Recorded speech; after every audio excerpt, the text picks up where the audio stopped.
Hello everyone. We hope you liked our first design thinking case study on Ghana's Clean Team, that talked about how design thinking improved generational sanitation and hygiene in the low-income districts of Ghana. Today, we'll be showing how applying the design thinking framework in healthcare empowers employees, patients and creates a whole new different experience based on functionality and emotional needs. Students from the Hasso-Plattner Institute of Design at Stanford brainstormed on ways to improve the patient experience in the Stanford Emergency Department. 10 Stanford doctors, nurses and technicians, as part of the exercise, created a simulated care environment for simulated patients, proving design thinking to be an indispensable asset to any field. Design thinking, said Alpa Vyas, Stanford Healthcare Vice President for Patient Experience, is a way for healthcare to make changes by empathizing with our patients and their families. The class stressed on care in the emergency room, which was more about the experience, not medicine. Design thinking is centered around empathy, and this involves asking questions, which is a good way to get an idea about the patient's needs.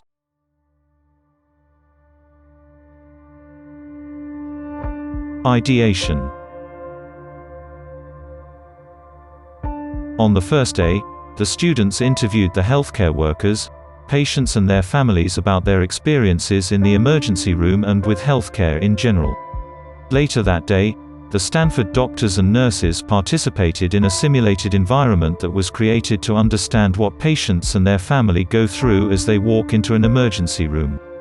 This added a great emotional value that complemented the interviews. The class was taught by Emily Wagner and Marnie Bohan, 2 design strategists. Wagner said, "Empathy is a tool that encourages students to step out of designing for themselves and trust the people they're designing for." Prototyping.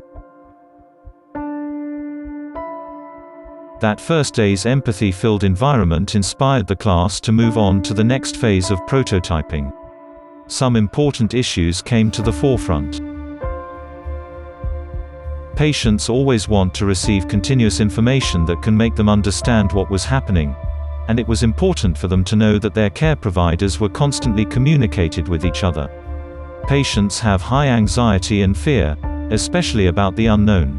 So, they thought clear communication and coordination would help relieve their anxious state. At the end, the class presented their research and ideas to the healthcare administrators and the doctors and nurses of the emergency room. Design thinking in Stanford Hospital. The new Stanford Hospital was built with design thinking at the core of its plan. At first, 2 nursing units were redesigned in the old hospital to serve only patients with cancer. Patients and their families were involved from the start, said Helen Waters, a design and innovation leader with Stanford Healthcare. "We wanted to know what they needed and what they felt was missing." The team conducted interviews and tabletop exercises and also simulated real-work environment in the proposed layouts of the nursing units for 7 months. The patient safety department is using design thinking as one of many scientific disciplines that are applied to safety redesign, says Mitesh Rao, MD, Director of the Center for Advanced Patient Safety. "Anytime we want to implement clinical redesign to create a safer and more resilient system, it requires a true understanding of the needs of all the users," he said. Design thinking is one of the most important strategies that improved the patient experience at Stanford. Helen Waters, Administrative Director of Product and Service Integration, said that its importance cannot be ignored. "How can we deliver human-to-human care in a way that is meaningful and high quality and sustainable if we don't design something that takes all parties' needs into consideration at the same time?"